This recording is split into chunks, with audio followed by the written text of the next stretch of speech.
I seriously hate bugs, guys. The way they look and move just creeps me out completely. But you know what's even worse? When they live inside your body, these parasites suck your blood or squirm in your stomach unnoticed. Today, I'm showing you the most disgusting and dangerous ones I could find. So, if you don't want to wake up one day with a worm crawling out of your mouth, yeah, you know what to do. Like and subscribe. Normally, worms stay in the stomach stealing food, but this one traveled all the way into a woman's brain. And guess what happens when a hungry worm only has one thing to eat? They pulled the worm from her brain and were shocked to find it was over 3 inches long. This type of worm had never been seen in a human before and usually infested snakes instead. The snakes would poop out the eggs, and these probably ended up on some wild greens which the woman ate. After it hatched in her gut, it traveled to her bloodstream, eventually reaching her brain. Doctors couldn't figure out what was wrong with her until an abnormal brain scan finally convinced them to operate. That little worm sure went on an unexpected journey. Imagine spotting something like that wriggling in your food. Though in this case, it probably hadn't hatched yet. Once inside, it likely fed on tissue as it made its way to her brain. While researching for this, I came across what might be the most unsettling parasite I've ever seen: botflies. They actually lay their eggs in human skin.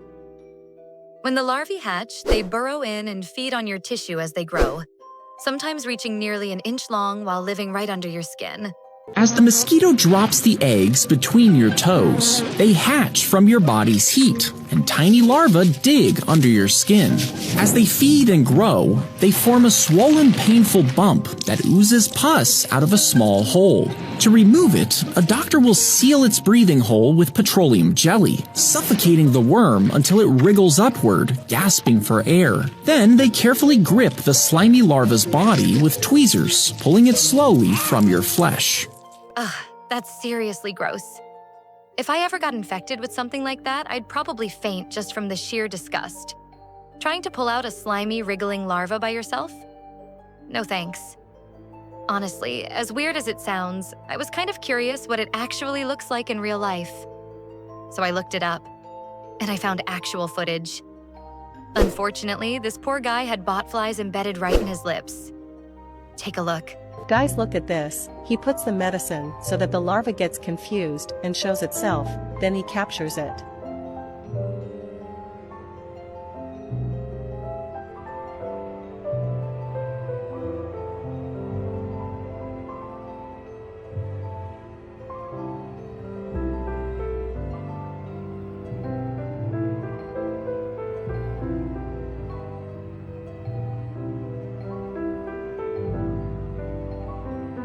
That might be the most horrifying thing I've ever seen. If you're feeling the same way, drop a like. It's okay to admit it. All right, this next part is definitely not for the faint of heart, especially if you're what some might call a vanilla guy. Honestly, nobody wants a parasite anywhere near their body, but there's one place that's absolutely the worst: the urethra. Like, how do you even get something like that out? Do they have to surgically remove it? It sounds like a nightmare. That's exactly why I found this video, to break it all down for you. Take a look.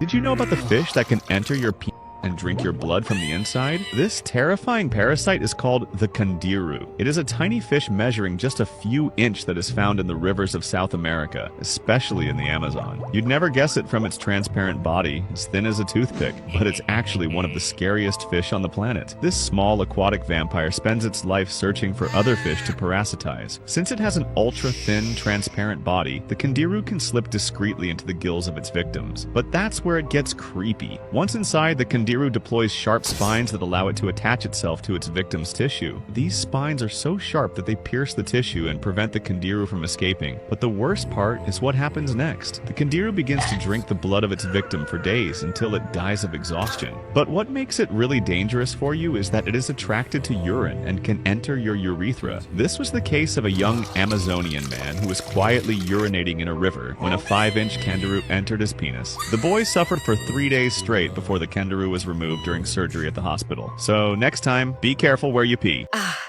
Just thinking about it is enough to make you cringe. At least he caught it before the parasite could drain all his blood. But imagine if it worked like a tick, latching on, feeding and swelling up as it drinks. What if it kept growing right inside you until it was 10 times its original size? You'd be completely blocked, unable to pee at all. If you're not familiar with ticks, here's a quick rundown. They're tiny arachnids that bite into your skin and feed on your blood.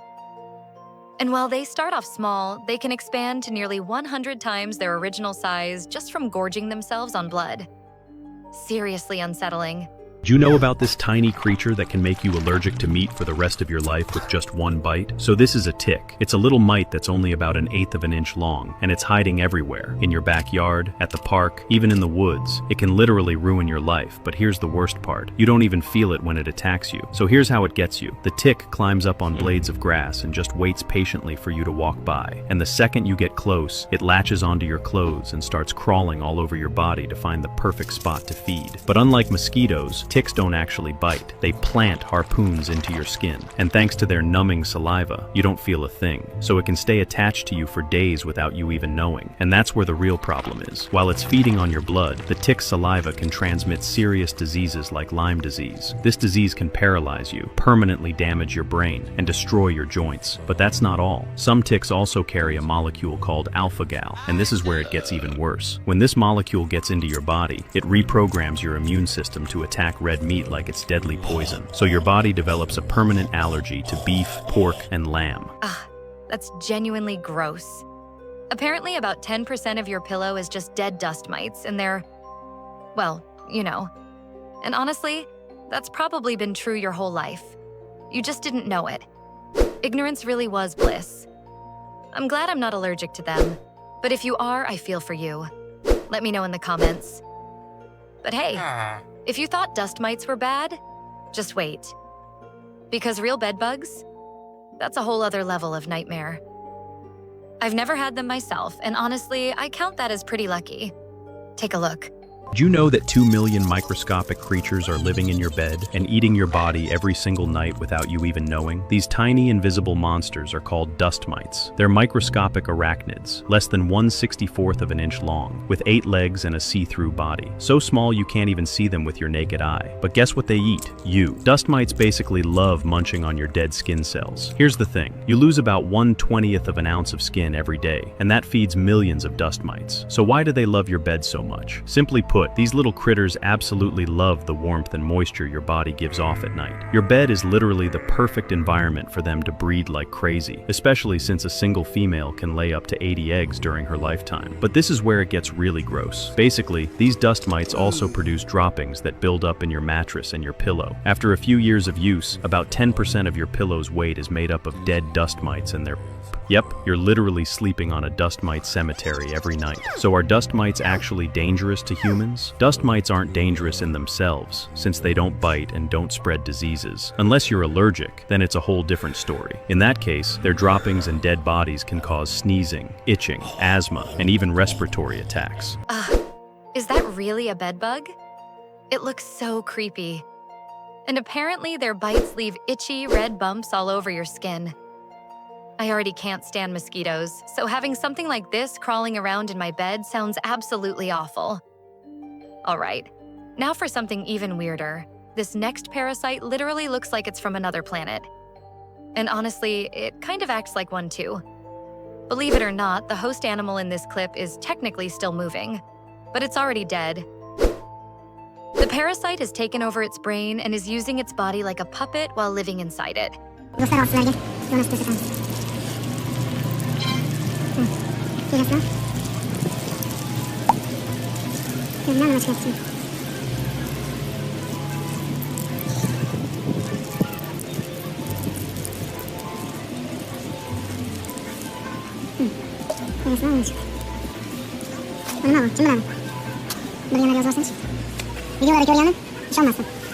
Thank goodness it doesn't affect humans.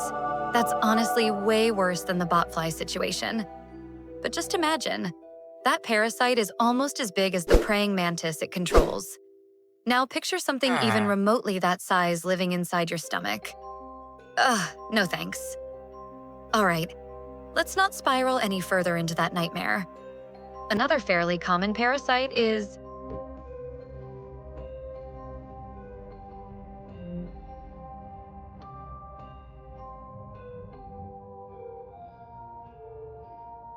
no way. That thing looks straight out of a horror movie. It seriously seems more like a creature from hell than something nature would actually produce. But I dug into it, and there actually is a scientific explanation for those bizarre tentacle-like growths. Take a look. Authorities are warning if you see any rabbits with tentacle-like growths, stay away. Today, on the internet, people have been freaking out after these images have emerged of diseased rabbits with tentacle-like growths and horns. And while these rabbits, which were spotted in Fort Collins, Colorado, do look like some The Last of Us, there's actually a pretty logical explanation. These growths are actually caused by a virus called 𝗀𝗂𝗯𝗀𝗃 papilloma, and while there is no cure for this disease, believe it or not, it's fairly common among certain rabbit populations in America, and it's not even new. In fact, there are some records of it dating all the way back to the 1930s. And before the word virus starts making you lock your doors, these things are kind of like benign cancers that just continue to grow, but they won't necessarily harm the rabbit unless it spreads into a sensitive area. The disease also, thankfully, cannot be passed to humans or other animals. However, authorities have recently reiterated and warned locals to stay away from them to avoid stressing them out or provoking them. Wait, so it's mostly just a nuisance? Like, not dangerous to humans, but seriously, it looks incredibly uncomfortable for the rabbit. Thank goodness it only affects rabbits. If this thing could infect people, we'd all probably end up looking like Squidward before long. Speaking of parasites in the mouth area, Oh, believe me, I struggled a lot while making this video. This is a tongue-eating parasite as known as 𝗀𝗃𝗃𝗀𝗃𝗃 exigua. This parasite enters the fish through its gills. The females attach themselves to the tongue, males attach to the gills. Over time, they chew at the tongue slowly, causing it to fall off. They then settle on the remaining part of the tongue and function as the fish's new tongue. They feed on the host's blood and mucus. Although it may appear brutal, they do not intend to kill their hosts. Ugh, that's seriously weird.